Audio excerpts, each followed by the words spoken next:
Il est aujourd'hui dit de façon violente que l'État du Sénégal est un État qui viole les droits de l'homme. Je voudrais pouvoir vous dire que c'est un État qui est un État de référence en matière des droits de l'homme. C'est le premier pays au monde qui a ratifié le statut de Rome. Quand vous allez au siège de la Cour pénale internationale, le premier drapeau au monde est le drapeau du Sénégal. Et le Sénégal aussi a ratifié l'ensemble des conventions internationales et régionales qui attestent qu'il est attaché au principe des droits de l'homme, notamment aux principes juridiques, moraux et philosophiques de la Charte des Nations Unies. Et ces accusations qui nous paraissent être mal fondées et injustes, venant à la fois d'une certaine opposition, venant aussi même des médias internationaux comme nationaux, je voudrais pouvoir vous dire que l'État fonctionne sur le principe d'égalité des citoyens et le principe d'impartialité et d'équité que nos tribunaux appliquent quotidiennement à l'ensemble des justiciables sans aucune distinction. Je voudrais dire que ceux qui le profèrent, de quelque bord où ils se situent, si ce sont des organisations de la société civile, il faudrait se rappeler tout simplement que ces organisations sont des contre-pouvoirs non institutionnels. Ce ne sont pas des organisations qui sont contre le pouvoir. Il y a des principes éthiques et déontologiques qui définissent leur attitude, leur comportement. Parce que il s'agit à la fois de marquer une impartialité lorsqu'il y a des situations de violation des droits de l'homme, une certaine indépendance et une universalité dans les positions. Rien d'inventé, tout ce qui est contenu dans la Déclaration des droits de l'homme, non seulement de 1948, mais principalement dans la Déclaration des défenseurs des droits de l'homme du 9 décembre 1998, qui a été adoptée au Palais de Chaillot à Paris. Il faut que l'on se dise qu'on ne saucissonne pas les droits de l'homme. Il faut qu'on se dise aussi qu'on ne peut pas adopter une indignation sélective. On doit, lorsqu'on parle des droits, ces droits étant indivisibles, indissociables, interdépendants et universels, on doit pouvoir les défendre partout où ils sont violés et ainsi regarder dans toutes les directions pour pouvoir dénoncer ceux qui le violent et en même temps aussi dire comment il faut les réparer. Si cette démarche est la démarche qui est adoptée par l'ensemble des organisations de la société civile, quand il y a des différends, quand il y a des crises dans une société, elles peuvent jouer le rôle de régulateurs, de facilitateurs et même de médiateurs parce que du fait de leur crédibilité et aussi de la confiance que l'État et les autres partis ont aussi de ces organisations, ils peuvent jouer ce rôle et faire en sorte qu'il y ait une possibilité de pouvoir avancer. On a entendu dire aussi d'une façon récurrente que le Sénégal, l'État du Sénégal, ses plus hautes autorités et les forces de défense et de sécurité vont être déférées devant la Cour pénale internationale. C'est de la fanfaronnade. Ceux qui me disent n'ont ni la qualité ni la capacité de le faire. Il y a une confusion volontaire parce qu'on veut ternir l'État du Sénégal. Mais il y a aussi une autre volonté, c'est de saper le moral des forces de défense et de sécurité afin de les démobiliser et afin de l'amener dans la paralysie devant l'action. On a vu certains s'agiter pour dire nous sommes en train de réquisitionner sur des éléments. Ils confondent le maintien de l'ordre et ces types de violations des droits de l'homme. Parce que la Cour pénale internationale convoque des crimes graves comme les crimes de génocide, les crimes contre l'humanité, les crimes de guerre et les crimes d'agression. C'est ce qu'on voit au Sénégal. Les forces de défense et de sécurité sont des forces qui sont formées. Plusieurs écoles ont été ouvertes. Elles ont la capacité et la maîtrise des lois de l'État du pays.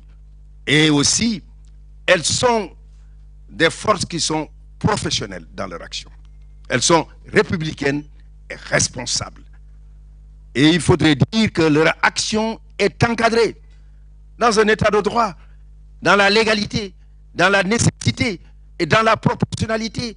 Ceci se vérifie. Et quand on annonce comme il y a des génocides ailleurs, j'ai tendance à le dire, dans un état où nous avons connu la violence absolue du 6 avril 1994 au 31 juillet 1994 au Rwanda, en 100 jours, 800 000 à 1 million de morts, de génocide qui a été vécu à travers une violence que l'on peut qualifier comme étant faisant partie des violences qui froissent la conscience universelle. Ce sont ces types de violences que l'on rencontre ici.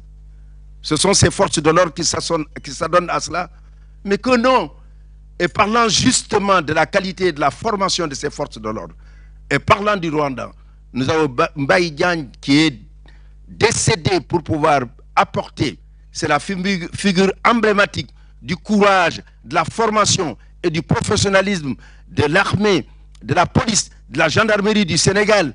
Il a eu à sauver près de 600 000 morts et aujourd'hui, il est présenté comme étant l'un des éléments les plus importants du système des Nations Unies qui est offert alors à l'ensemble des nations, une référence dont on peut continuellement évoquer devant les forces de défense et de sécurité de tous les pays du monde. Je voudrais revenir sur ces points-là parce que les accusations qui sont portées, il faudrait pouvoir les déconstruire.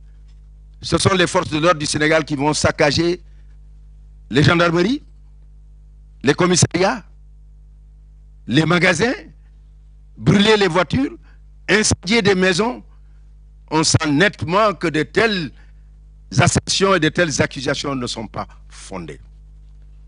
Un état de droit, lorsqu'il y a des situations, cela a été évoqué.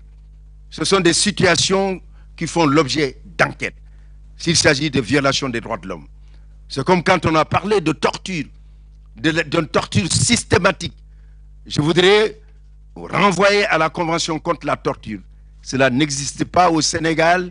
La torture systématique signifiant qu'il y a un État qui programme et qui décide du haut en bas et de l'ensemble des forces de l'ordre, donner l'ordre pour pouvoir pratiquer cette pratique odieuse.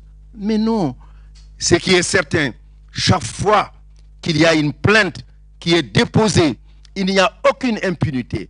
Parce qu'il a été dit dans le cadre de la formation qu'il est important qu'il y ait un comportement qui soit compatible avec les lois qui sont celles des lois de la République. Je voudrais enfin dire que l'accusation sur les droits de l'homme, le Sénégal n'est pas l'enfer des droits de l'homme. S'il y a un paradis des droits de l'homme, désignez-le. Le Sénégal n'en est pas un. C'est un pays qui respecte les droits de l'homme. La confrontation que nous avons aujourd'hui, c'est une catégorie de personnes. Si ces personnes étaient des manifestants, et on a tendance à confondre les choses, on parle souvent du droit à la manifestation pacifique, du droit à la manifestation. Je vous dis la Constitution du Sénégal, c'est l'article 10. L'article 10, et on ne veut pas lire cet article dans son entièreté.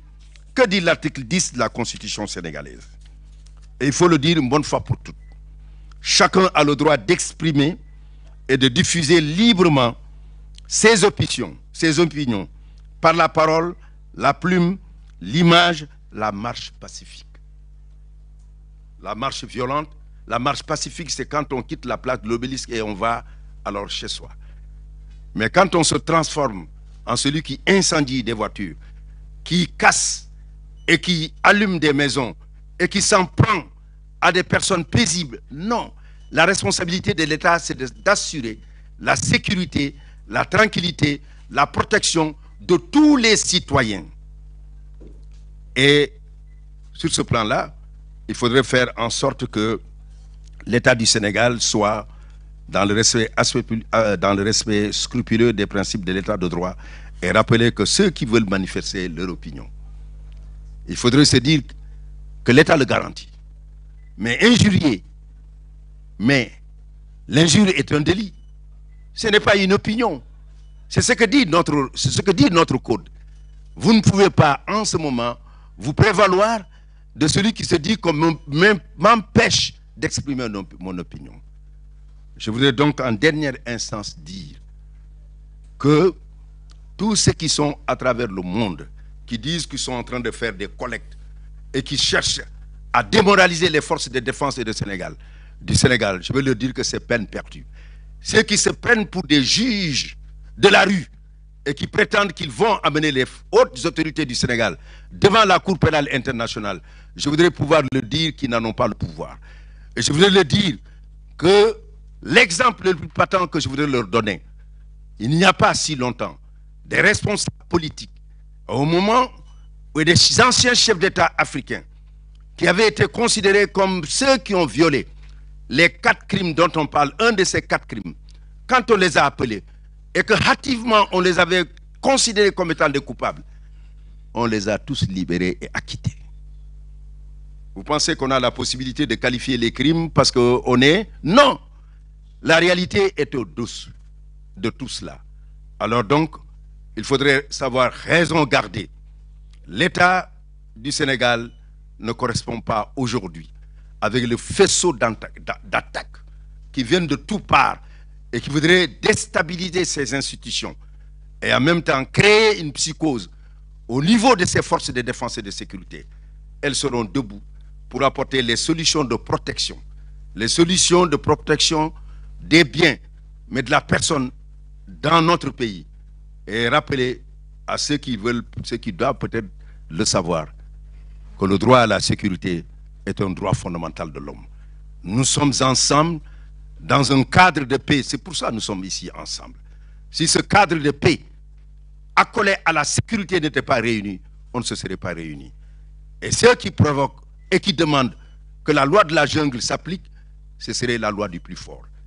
Et nous verrons à ce que l'État, quel que soit le type de provocation qu'il y a là, reste un État de droit, respectueux des principes de l'État lui-même, qui respecte son droit, mais respectueux aussi des principes donc, des droits de l'homme qui sont consacrés dans notre Constitution et qui sont aussi dans nos lois.